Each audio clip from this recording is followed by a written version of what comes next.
Welcome to Networking RX, a podcast devoted to helping business professionals like you enhance your networking skills in order to become more proficient giving and receiving quality business referrals and improving the overall quality of your life and the lives of those around you. The Networking RX podcast is a production of AmSpirit Business Connections, an organization whose mission is to empower business success through networking. Record on this computer.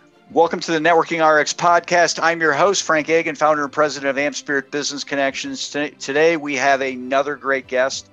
As our ongoing subscribers know, often on this podcast, I will share ideas, insights, and best practices for building professional relationships and excelling at business networking. And from time to time, we bring on guests, subject matter experts, authors, speakers, thought leaders, social scientists, and they all share their knowledge to help us build better relationships and understand why humans act the way they do. Today's guest is Myrter. If that name sounds familiar, she was on the podcast back in late January, episode 254, if you will. And if you want to listen to that podcast, you'll kind of get her whole story. But I wanted to have her back on because what she talked about in that podcast, part of what she talked about in there leading up to her story and how she got to this place in time was a system called Bank. And she's a certified coach within Bank. And I wanted to really have a conversation about Bank. I had a woman on early on in the podcast, Jory Fisher, who Michelle knows.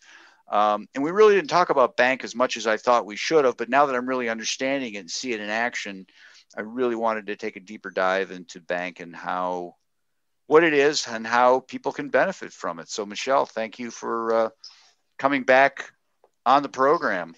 Why don't you, I guess, let's just kick it off.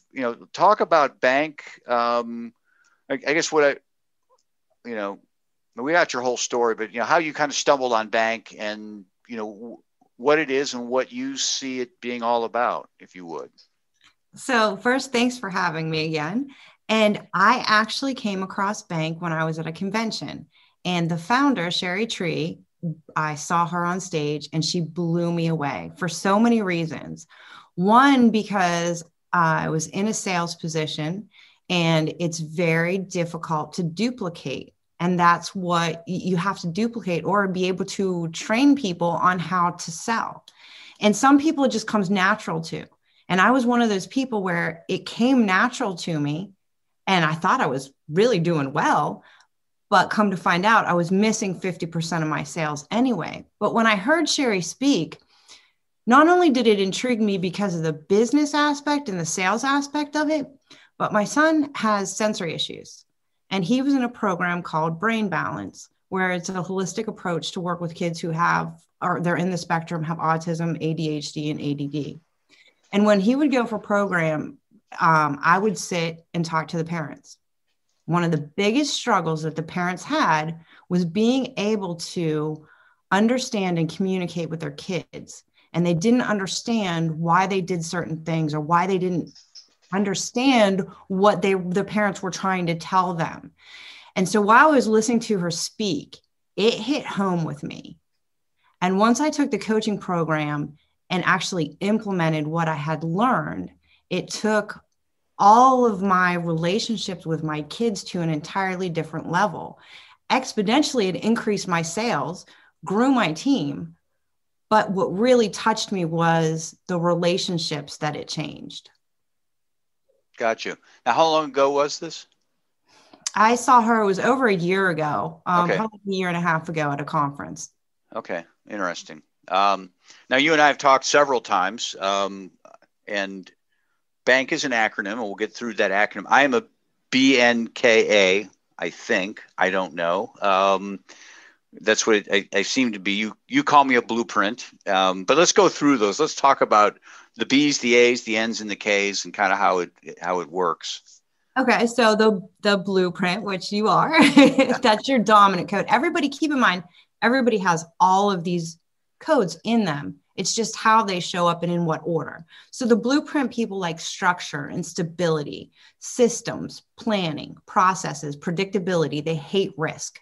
responsibility, duties, roles, credentials, titles, and traditions.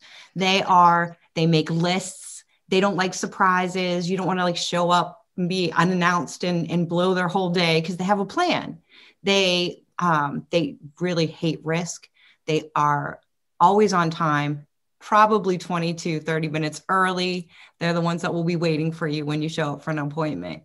And when they like rules, and there's, they like things in that order and with that predictability. So they're really, that's why I'm behind today, and it makes me sick that I feel like I'm struggling.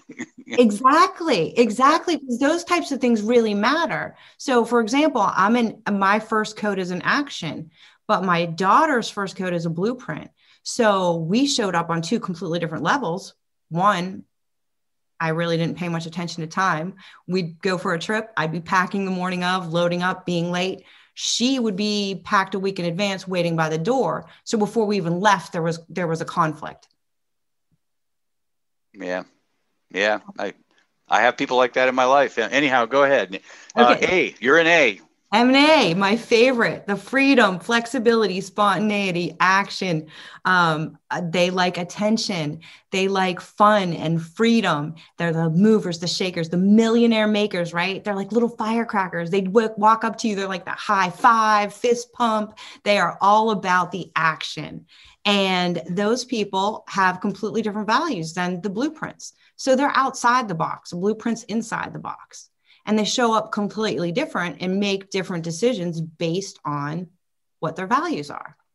Then we have the N's, which are the people who love everyone. They have hearts of gold. They are the ones who are going to be out there doing community work. They like responsibility and authenticity, ethics, community, charity, teamwork. They're all about the mission. And then you have your knowledge people, they need the science and the data and the graphs and all of the information. They live on learning and they base their decisions on learning, but they can also get into paralysis analysis because they overthink everything. And so how you communicate to all the different people, it really could turn somebody off or turn them on to what it is you're trying to say. I've been telling people about this. You and I have spoken, you've shared a program you've done a program for a group of people we pulled together, I should say. And I've shared about this, and it kind of, I know when people come at me, I get angry, right? Because they're probably the action people. There's like, hey, this is great. It's awesome. And it's like, I don't want to be sold to that way. And the story I was telling my wife about this, and I said, you know what, years ago, when I changed this organization from Network Professionals to AmSpirit, I made a decision early on. I wasn't going to buy everybody a new name badge. There's hundreds of people in the organization. Let them just use the old name badges. Eventually it'll work itself out. And there was one of my directors called me, and he was if a director had come at me and said, oh, damn it, you're a cheap SOB, I would have just rebelled, and it would have made me mad. I would have got defensive. And he came at me with a very kind of a calm approach. He said, let's think about this. Let's think about the opportunity here. He didn't really sell me on it. He just kind of painted kind of a strategic picture for me. You can really use this to benefit yourself. And by the time that call was over, I'm like, you know what? You're right. You're absolutely right. And it was all his approach. Exactly. And that's the thing. So blueprints and actions are complete opposites. So when you have that person come at you like that, you're more mellow and reserved. When that person comes at you with that action personality, you're taken back, and you don't, it's not something that the values just don't line up. And the other thing that's interesting is even opportunities, even the way you present an opportunity to certain people is, they take it in differently. So for example, like 9 out of 10 businesses fail, traditional businesses. franchisees, they have I believe it's an 80% success rate because there's a system and a plan in place. So it depends on how you present an opportunity and what that opportunity looks like. And if there is a system and plan in place for a blueprint, that would be an opportunity. But if you presented it in an opportunity action style where you're going to make money, it's going to be great, you're going to have freedom, that's not something that a blueprint would take as an opportunity. Well, and that's interesting because I have an organization that I have franchised. And I've told people I would probably never buy into somebody else's franchise. Now, I did originally with this, but the thought of other people's rules bother me, which is almost kind of, hey, wait a minute, I'm not a blueprint. No, I'm not an action either. I don't know. It's kind of this is all probably very complicated, right? I mean, there are some days I wake up, or in some crowds, I'm the action person. You know what I'm saying? It varies from day to day. It does. And that's why I said, like, everybody has all of these codes in them. And it depends on the environment you're in. It depends on what's being presented to you is how you're going to show up. So like the order that they're in, your third code is your stress code. Mm-hmm. So when you're under stress, you show up completely different than you would on a normal basis. And that's one of the reasons that you can change from code to code. And what we work on is you being able to pull those codes out when you need them, instead of when you're under stress or when you're presenting to someone else and you're showing up in your own code, because that's typically how people show up. Now, when you talk to people, you try and recognize their codes and then just change your communication accordingly? Absolutely. And it's not that you're changing the person you are. Right. You're changing how you're communicating your message and how you're showing up. Like, you're meeting them where they live, essentially, I guess the way to look at it. Exactly. You're putting their lenses on and giving and showing up in a way that they're going to resonate with and be able to communicate better. And that way they're able to take the information in that you're presenting to them. Gotcha. Interesting. I mean, this is all very, very interesting. Now, the third one is your stress code. For me, I think that's a K. And I'm trying to, the more I've thought through this and seen your programs, I'm certainly looking at other people and saying, you are. My oldest son's a K. My wife's a K. My daughter's probably an A. I'm still trying to figure out my youngest son, what he is. And I will. But just trying to, look through and think about people and how I deal with them. But, I've noticed that, okay, I'm getting stressed. Okay, what am I grappling for? Okay, I'm grappling for numbers. It's almost like it's a combination of my blueprint and the knowledge. I need to analyze this to death, kind of a thing. Right.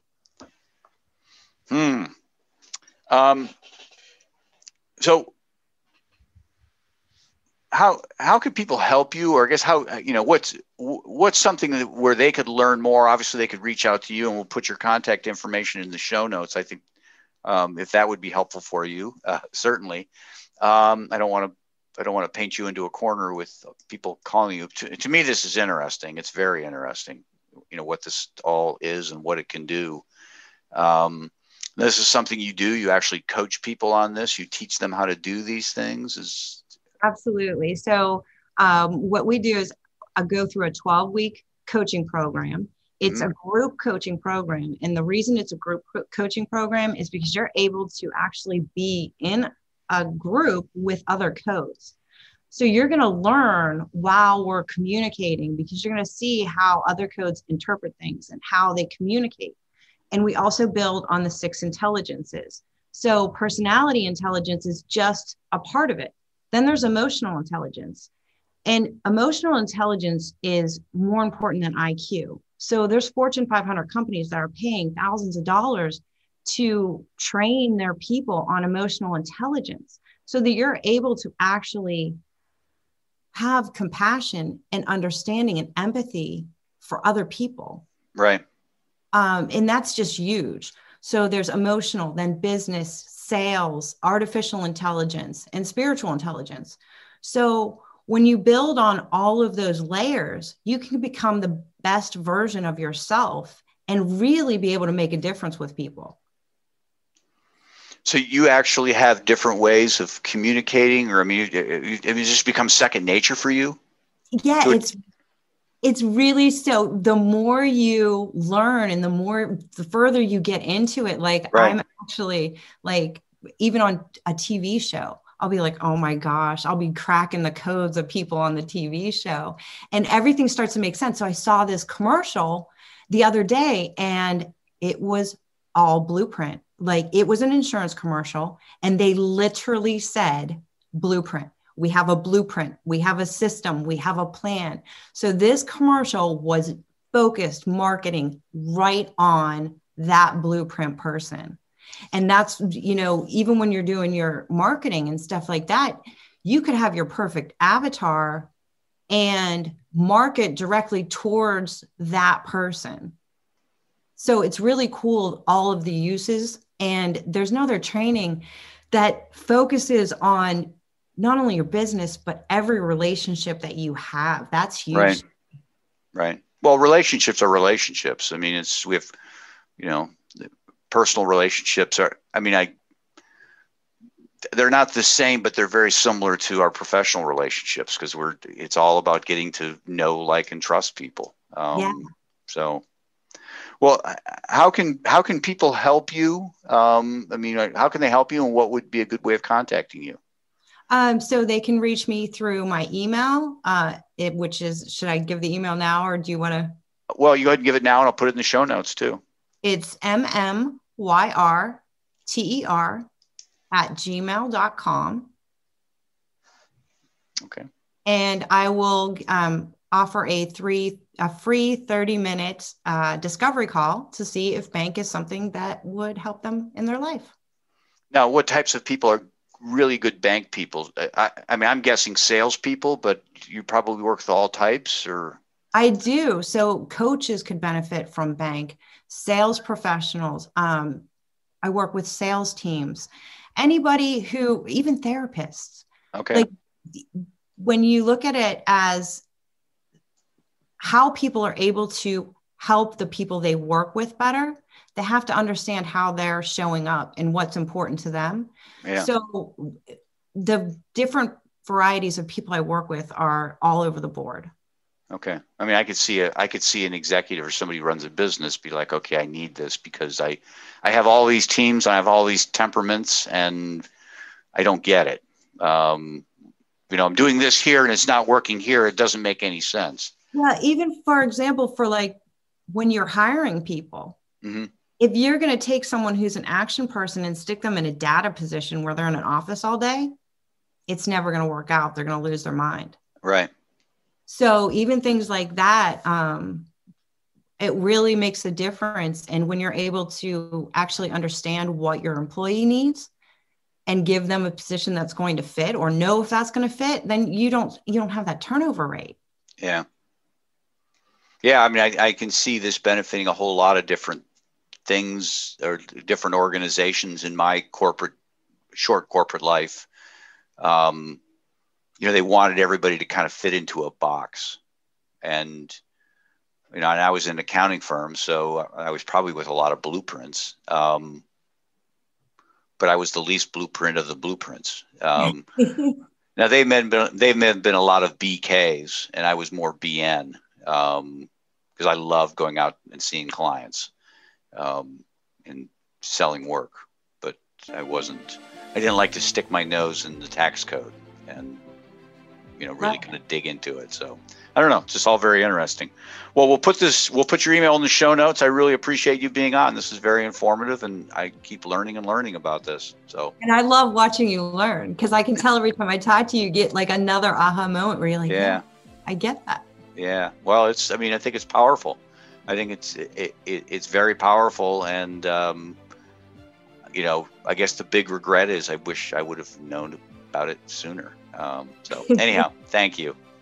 Thank you, Frank. Thanks for joining us on the Networking RX podcast. Please put what you've learned into action today and let us know if you have questions, comments, or ideas for future topics. You can email them to us at podcast@amspirit.com. That's AmSpirit.com. Finally, so you never miss an episode, be sure to subscribe to the Networking RX podcast through iTunes, Overcast, or however you receive your podcasts. Now get out and network with someone. The Networking RX podcast is the copyright production of AmSpirit Business Connection. All rights reserved.